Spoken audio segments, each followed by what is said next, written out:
L'enseignement qui a pour titre La puissance du précieux sang de Jésus. Frères et sœurs, il faut savoir que le sang de Jésus a une signification profonde. Il représente la vie même de l'homme dans la relation qui l'unit à Dieu, vainqueur de la mort. Aussi, dans son amour incommensurable, Dieu nous a livré son Fils unique en sacrifice expiatoire pour résoudre définitivement le problème du péché qui nous destinait à la mort.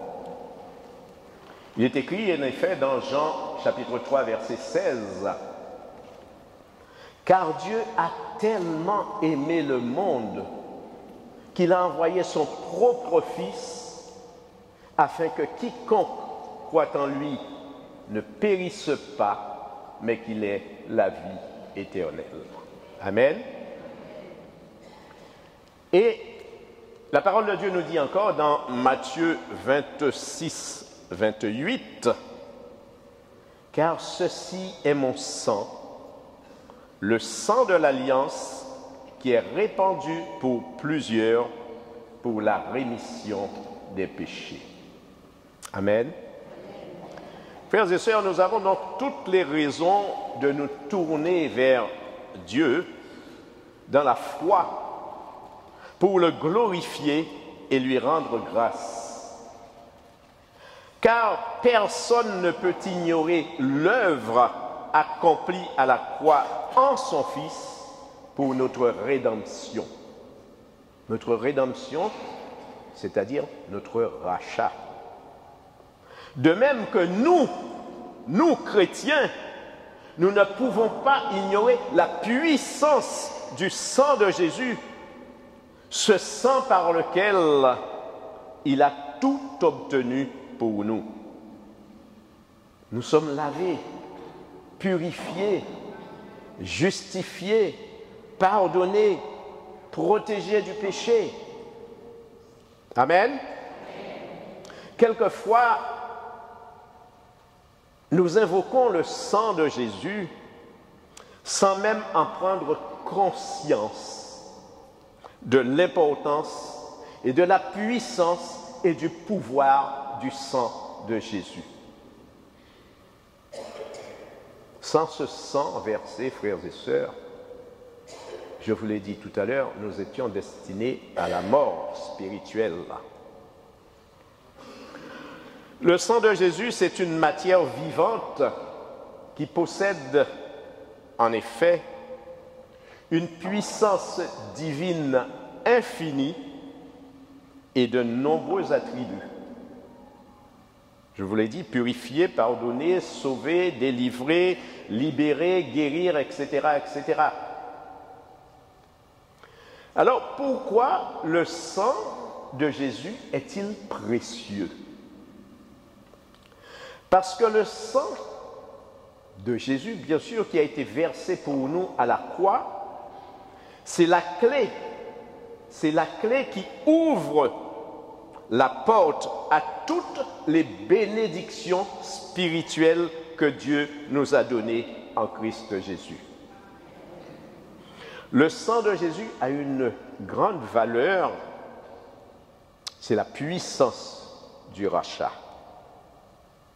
Dans 1 Corinthiens 6, versets 19 à 20, 1 Corinthiens 6, versets 19 à 20, nous lisons « Ne savez-vous pas que votre corps est le temple du Saint-Esprit qui est en vous, que vous avez reçu de Dieu et que vous ne vous appartenez point à vous-même » C'est ça l'important. Nous ne nous appartenons pas, car vous avez été rachetés à grand prix. Glorifiez donc Dieu dans votre corps et dans votre esprit qui appartiennent à Dieu. Bien-aimés, Jésus a payé un prix pour nous soustraire du pouvoir de Satan. Dans 1 Jean 1, 7, 1 Jean 1, 7, l'Écriture nous dit « Le sang de Jésus, son Fils, nous purifie de tout péché. » Bien-aimés, en quoi le sang de Jésus a-t-il le pouvoir et la capacité à effacer nos péchés? Parce que la vie est dans le sang de Jésus. Jésus n'est pas né de l'homme. Jésus est né de Dieu lui-même. C'est le sang du Père, écoutez bien, c'est le sang du Père, de Dieu le Père lui-même qui était offert pour nos transgressions. D'où ce sacrifice accompli par un sang pur et sans tache, le sang de Jésus. Le seul sang capable d'effacer nos péchés une fois pour toutes et non plus de les couvrir comme ce fut le cas dans l'ancienne alliance par l'usage d'un sang animal. Cet usage était fait annuellement. On devait tuer un animal et se servir de ce sang. Et on devait recommencer ce rituel tous les ans. Mais à la nouvelle alliance, c'est pour cela qu'on dit le sang de l'alliance nouvelle et éternelle. Jésus a versé son sang une fois pour toutes pour l'humanité entière. C'est pour cela que je vous ai dit tout à l'heure, personne, et encore moins nous chrétiens, nous ne devons pas l'ignorer. Lorsque nous sommes en présence de d'autres confessions, je ne veux nommer aucune, vous comprendrez bien que nous devons pouvoir répondre que Jésus a versé son sang une fois pour toutes pour l'humanité. Amen. Aucune autre créature humaine n'aurait pu accomplir le rachat. Pourquoi? Parce que tous nous sommes de la descendance d'Adam. Nous sommes pécheurs. Nous sommes pécheurs. Donc, aucun être humain n'aurait pu accomplir le rachat. Lorsque le sang de Jésus est invoqué, frères et sœurs, avec foi, je dis bien avec foi, la mort qui agit en nous par le péché se trouve vaincue par la vie qui se trouve en Jésus. La parole de Dieu nous dit dans Lévitique 17, 11, « Dans le sang se trouve la vie. » Alors, il y a une différence. Le sang de Jésus se trouve dans la vie de tout homme, baptisé ou non baptisé, il y a le sang dans la vie. Mais écoutez, dans Jean 6, 54, Jésus dit « Celui qui mange ma chair et boit mon sang a la vie éternelle. » Ce qui vient d'être dit dans Lévitique 17, 11, il y a la vie dans l'Ancien Testament, dans l'Ancienne Alliance. Il y avait la vie, certes, mais il n'y avait pas la vie éternelle.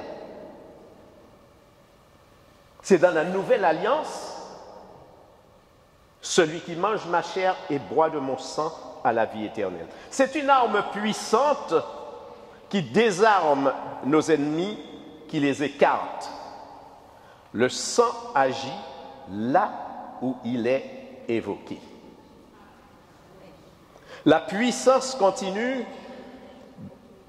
dans le sang de Jésus a entraîné la défaite de Satan. Alors, frères et sœurs, vous nous direz, pourquoi Jésus nous a-t-il rachetés? Jésus nous a rachetés dans le but d'obtenir le pardon auprès du Père et de nous réconcilier avec le Père.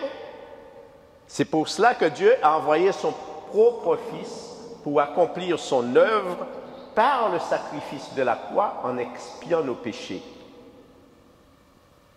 Et la parole de Dieu nous dit dans Hébreux 9, 22, « Sans effusion de sang, il n'y a pas de pardon. » C'est pour cela que Jésus a versé son sang. Parce que nous n'aurions pas pu obtenir le pardon. C'est ce pardon qui nous a rachetés des mains de Satan. Sinon, je vous l'ai dit, nous étions voués à la mort éternelle. C'est par ce sang que nous avons été rachetés. Mais Jésus nous a rachetés également, frères et sœurs, pour nous permettre de retrouver notre place d'origine dans son royaume où il est allé nous réserver une place. C'est pour cela qu'il nous a rachetés. Parce qu'il a dit au Père, je ne veux perdre aucun de ces petits que tu m'as donnés. Il est monté aux cieux nous réserver une place. Et il ne voulait pas que nous perdions cette place. Amen. Le sang de Jésus efface nos péchés et annule toute condamnation. Toute condamnation. L'accusateur de nos frères, Satan, l'homicide dès le commencement, le diable, qui nous accusait à tout va devant Dieu. Regarde ton fils là, il dit qu'il t'aime, et hier encore, il a commis toutes sortes de transgressions. Aujourd'hui, depuis que Jésus est arrivé, Jésus lui a dit, tu dégages. J'ai versé mon sang, j'ai payé pour lui. Donc tu dégages. Il n'y a plus aucune condamnation pour toi. Amen. Voilà, dans Romains 8.1, vous le savez, il n'y a donc maintenant aucune condamnation pour ceux qui sont en Jésus-Christ. Dans 1 Pierre 1, 19, 1 Pierre 1, 19, l'apôtre Pierre, l'un des plus fidèles témoins de Jésus, reconnaît que notre rédemption n'a pu être opérée qu'avec le sang précieux et incorruptible d'un agneau sans défaut et sans tache, à savoir Jésus. Amen. Frères et sœurs, de ces blessures à la tête, provoquées par la couronne d'épines que vous avez vue tout à l'heure, de ses mains et de ses pieds transpercés, ont jailli en même temps dans le sang de Jésus un fleuve de vie abondante. Jean 10, 10, il est venu nous apporter la vie en abondance. Une rivière d'amour et un torrent de lumière qui nous était destiné pour être à sa ressemblance. C'est pour cela qu'on dit, Jésus dit, je suis la lumière du monde. Et il nous dit, puisque il vit en nous, nous aussi, nous sommes la lumière du monde. Amen. Aucun autre sang ne peut avoir la valeur, la puissance et les mérites du sang de Jésus et encore moins le remplacer. Bien-aimés, c'est un mystère de Dieu. Nous devons simplement l'admettre dans la foi. Ne pas se poser de questions. Admettre. C'est obéir à Dieu. Dans Romains 5, 17, il est écrit « Si par l'offense d'un seul, la mort a régné à lui seul, à plus forte raison, ceux qui reçoivent l'abondance de la grâce et du don de la justice régneront-ils dans la vie par Jésus-Christ, lui seul. » Amen. Alors, il faut bien comprendre qu'à la croix, Jésus s'est substitué à nous. C'est-à-dire qu'il a pris notre place.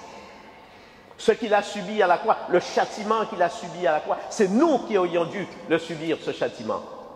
Il a donc pris notre place, il a payé notre dette, il a payé notre rançon, il a subi le châtiment à notre place. C'est le seul moyen de nous rendre libres. Puisqu'il est dit selon Romains 6, 23, le salaire du péché, c'est la mort. Mais le don gratuit de Dieu, c'est la vie éternelle en Jésus-Christ. Comprenez bien, le salaire du péché, dans l'ancienne alliance, lorsque nous avions péché, le salaire c'était la mort. Jésus, lorsqu'il a versé son sang, c'était le don gratuit de Dieu, c'est la vie éternelle en Jésus-Christ. Amen. Bien-aimés, si le sang de Jésus, l'agneau sans tache, n'avait pas coulé sur le bois de la croix pour nous, nous étions destinés à la mort, je vous l'ai dit, à la mort éternelle, sans aucune autre possibilité de rachat. Et je vous l'ai dit tout à l'heure, ce sang, c'est le sang de Dieu lui-même qui a coulé pour nous à la croix.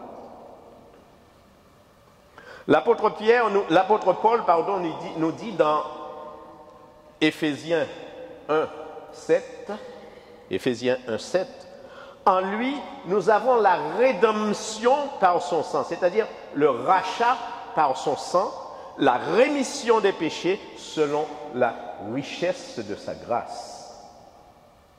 Cela veut dire que lorsque le sang de Jésus nous a rachetés par la grâce de Dieu notre Père, nos péchés nous sont remis totalement, nous sommes pardonnés, nous sommes réconciliés avec Dieu le Père, avec nos frères et sœurs et avec nous-mêmes. C'est la triple réconciliation. C'est pour cela que Jésus est venu. C'est pour cela qu'il a versé son sang. Pour que nous soyons réconciliés avec Dieu le Père d'une part, mais avec nos frères et sœurs, parce que auparavant, nous ne pouvions pas nous attendre avec eux. Et nous avons été réconciliés avec nous-mêmes. Très souvent, nous ne nous aimons pas. Eh bien là, la réconciliation a été faite avec nous-mêmes par le sang de Jésus. Amen. Nous sommes passés donc du règne des ténèbres à celui de la lumière. Hébreux chapitre 2, verset 14. Satan, le diable, je vous l'ai dit tout à l'heure, qui détenait les clés de la mort et la puissance de la mort, a été réduit à l'impuissance. Amen. Dès lors, la mort n'a plus aucun pouvoir, aucun effet sur nous.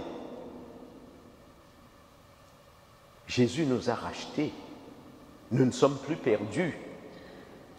Nous ne devons plus rien à quiconque, sinon à Christ, notre Seigneur, notre Sauveur, notre Rédempteur, notre Libérateur. Aucun grief, aucune accusation ne peut être retenue contre nous, car le sang de Jésus a plaidé notre cause. Bien-aimés, est-ce que nous en sommes conscients de cela? Est-ce que nous sommes conscients du sang de Jésus qui a coulé pour nous à la croix? Lorsque vous priez, frères et sœurs, c'est le moment ou jamais d'en faire mention dans nos prières. Seigneur, je reconnais et je confesse que tu as versé ton sang pour moi à la croix pour que je sois libre. C'est l'une des plus grandes confessions qui va vous libérer. Lorsque vous le dites au Christ, je reconnais, oui, je reconnais, c'est ton sang qui m'a libéré. J'étais mort. La vie éternelle, c'était fini pour moi. Seigneur, vous pouvez lui dire, je te demande pardon. Parce que c'est à cause de notre transgression qu'il a versé son sang pour nous. Amen. L'Écriture dit dans Hébreux 12, 24, Le sang de Jésus a crié plus fort que le sang d'Abel. Cela veut dire quoi? Cela veut dire que le sang de Jésus ne crie pas condamnation ou vengeance, mais plutôt grâce, pardon, miséricorde, justice. Voilà ce que le sang de Jésus nous dit. Frères et sœurs, quelle puissance dans le sang de Jésus qui continue à agir depuis plus de 2000 ans après le sacrifice de la croix, toujours avec la même efficacité. Quelqu'un a dit Amen? Amen. Le sang de Jésus a le pouvoir de guérir. Isaïe 53 au verset 5. C'est par le sang de ces meurtrissures que nous sommes guéris. Guéris également de nos maladies et nos infirmités. Et ce soir, Jésus va guérir nos maladies et nos infirmités. Il va les prendre ce soir. Déjà, il a commencé. Nous sommes justifiés et sanctifiés. Je vous l'ai dit tout à l'heure, justifiés, c'est-à-dire nous sommes rendus justes, comme si nous n'avions jamais péché aux yeux du Père. Lorsqu'il nous regarde là, il se dit, ah, qu'ils sont beaux mes enfants. Mais il nous voit en Christ, puisque nous sommes assis dans les lieux célestes en Christ. C'est là qu'il regarde. Il nous voit tous. Nous sommes beaux. Nous sommes des saints. Ah, mais dites-le fort. Nous sommes justifiés, donc, lorsque le Père nous regarde, son cœur se réjouit. Frères et sœurs, nous arrivons à réjouir le cœur de Dieu. Nouvelle naissance. Nous sommes beaux. Et le ciel nous attend.